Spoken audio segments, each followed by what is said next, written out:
Hello बच्चों, let's see the question. The bisector of angles of parallelogram enclosed a four options दिए हुए, इन options में से बताना है कि कौन सा ऑप्शन करेक्ट होगा।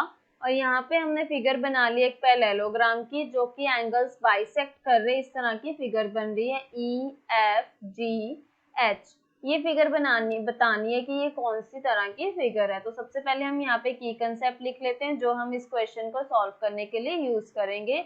तो जो पैरेलल लाइंस में जो ट्रांसवर्सल लाइन होती है उसके जो सेम साइड वाले एंगल है उनका सम 180 डिग्री होता है।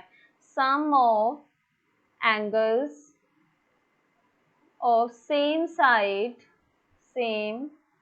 Side of transversal line is 180 degree. Now अब हम आगे सिंप्लीफाई करेंगे इसको। तो हमें पता है जो AB है वो DC के पैरेलल है, बिकॉज पैरेललोग्राम में जो ऑपोजिट साइड्स होती हैं वो आपस में क्या होती हैं, पैरेलल एंड इक्वल।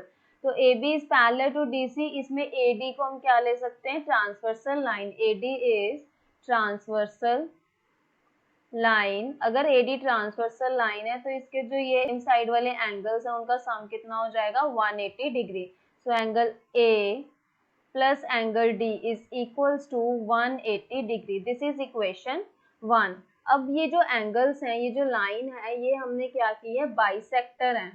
तो इसको हम क्या लिख सकते हैं, अगर ये बाइसेक्टर है तो इसको इक्वल पार्ट्स में डिवाइड करें। तो हम यहाँ पे एंगल 1 1 लिख लेते हैं और यहाँ पे एंगल 2 2। तो एंगल A किसके इक्वल होगा, twice of angle 1, plus angle D किसके इक्वल होगा, twice of angle 2 is equals to 180 degree. 2 common आ जाएगा तो angle 1 plus angle 2 is equals to 180 degree. 2 उधर जाके डिवाइड हो जाएगा, then angle 1 plus angle 2 is equals to 180 divided by 2 is equals to 90 degree. तो इन दोनों एंगल्स का जो सम है वो आ गया 90 डिग्री। अब हम एंगल सम प्रॉपर्टी यूज करेंगे। In triangle AED angle EAD plus angle EDA plus angle AED, इस तीनों एंगल का जो सम होगा वो 180 के इक्वल होगा because of angle sum property.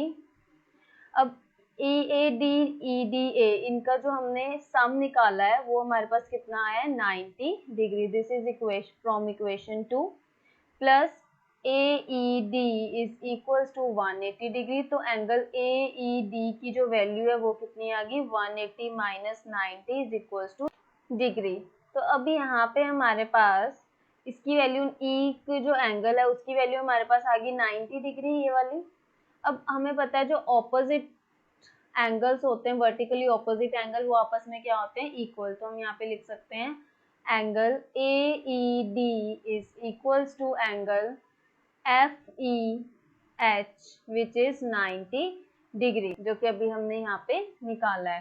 तो because vertically opposite angles are equal, तो सिमिलरली इसके जो सारे एंगल्स होंगे, angle F is equals to angle H is equals to 90 degree. और हमें पता है जो रेक्टेंगल है उसके सारे जो एंगल्स होते हैं वो क्या होते हैं, 90 degree. Therefore given figure is rectangle.